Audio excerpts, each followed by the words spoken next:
political commentator Mo Kelly, host of The Mo Kelly Show, is here with me, and Republican strategist Andre Bauer, the former lieutenant governor of South Carolina, joins me too. Welcome to both of you. I want to start with North Korea only because we have some breaking news. As you know, let me find it. My goodness. Yeah, Secretary of State Mike Pompeo, he's in Seoul, South Korea. I'm just hearing it from my EP, Peter, right now. He said that, you know, the big rub with this, Mo, is that North Korea didn't really agree to send inspectors in or verify in any way that they were getting rid of their nuclear weapons.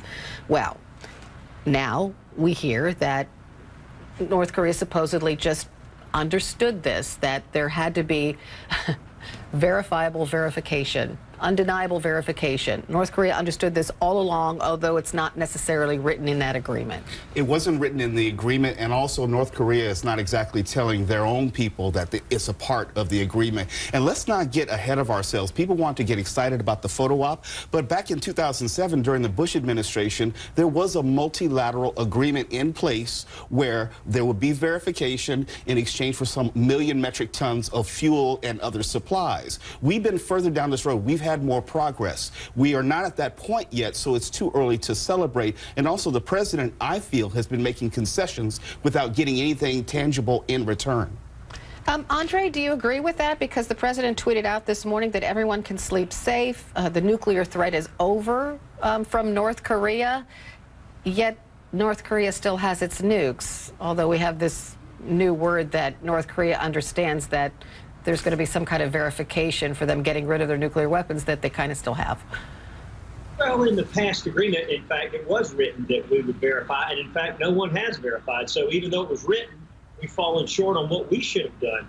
Look, this is a first step. I applaud the president for making an effort that many thought, most thought, even I, was unattainable. So we are making steps. Is it the cure-all? Absolutely not. The fact these two leaders are engaging in conversation is a positive move forward, and we'll continue, hopefully, to hear more news, progressive news, that we continue to take steps to de-arm them and to work with them so that they have a better environment, a better economy, and they see how fruitful it can be if they work with the United States of America. You know, the other thing that I think a lot of people, including some in the military, some military analysts, are confused about is this idea of pulling American troops off the Korean Peninsula. Mr. Trump refers to the military exercises between the United States troops and South Korean troops as war games. It's interesting terminology, Mo, because China, Russia, and North Korea refer to those military exercises as war games. Those three countries want them to stop, like, now. Our president is calling them that, but will he pull them off the Korean Peninsula, or is it I don't know what it is. It's confusing. It goes back to what Mike Pompeo was saying about what North Korea understands. We have not looped in South Korea, which was caught off guard by this announcement and pronouncement by the president. We know that China has a vested interest in the region as far as withdrawing troops and also stopping the war games. So there are other interests at play here that I don't believe the president has taken into account, which is very concerning to me. And if you're going to stop these war games or these military exercises, then we better make sure that we have something of equal value, which is already being offered. And as of this moment, that has not happened. It is true, isn't it, Andre, that those American troops are there on the Korean Peninsula to protect us against our enemies and also to protect our allies. So if all of those troops are removed, how will the United States accomplish that?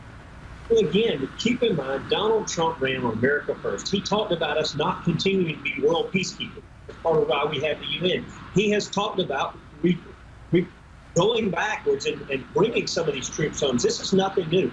This is part of his promise that he made to the voters when he ran. He didn't want to see us continue to have troops all around the world in so many different places, and that American taxpayers picking up the bill for all this. And I think you're finally seeing a president who ran on something and then delivering exactly what they said they would do. Interesting. Okay, so let's turn our attention to the race in South Carolina. As Andre, I'm excited to hear what you think since you're from that state. So Mark Sanford lost his seat. People say it's because he dissed President Trump.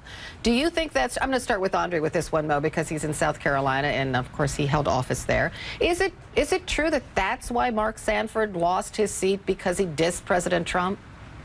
Look, in full disclosure, the governor and I had lots of time that we didn't agree. He was the governor when I was lieutenant governor. We ran separately back then. He actually endorsed, or his family endorsed, my opponent in a runoff when I ran for re-election as lieutenant governor. We was on the ballot. But I will say this, Sanford is a guy of conviction. And there are times when you agree with him and times when you don't. He's a steward of the taxpayer. At the end of the day, this was a very close race by another good opponent that ran against him. It was very tight. I've even been told there may be a recount. So he didn't always work with the president, but the president tweeted this late in the day. There was only a little over 2 hours left to go to the poll. So I think there's a multitude of things here. I think that, in fact, there are a lot of Trump supporters here in South Carolina who did exceptionally well.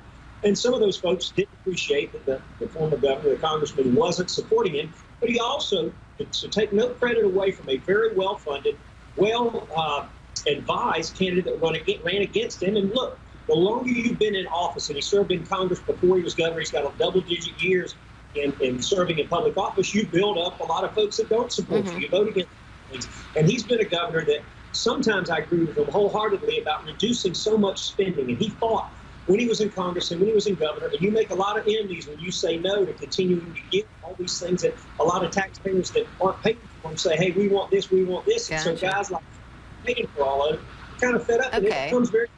So it might not be the whole story, but I still think Sanford's law sends a rather chilling message to Republicans in Congress right now, because the midterm elections are almost upon us, right? This is what Bob Corker said about dissing President Trump in the Capitol. Let's listen.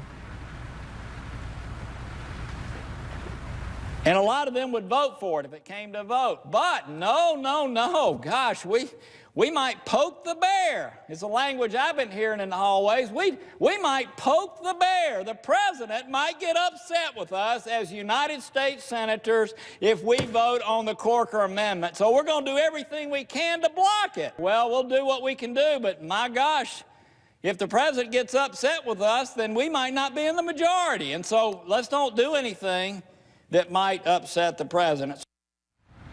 So doesn't the South Carolina race prove that Bob Corker's kind of right, Mo?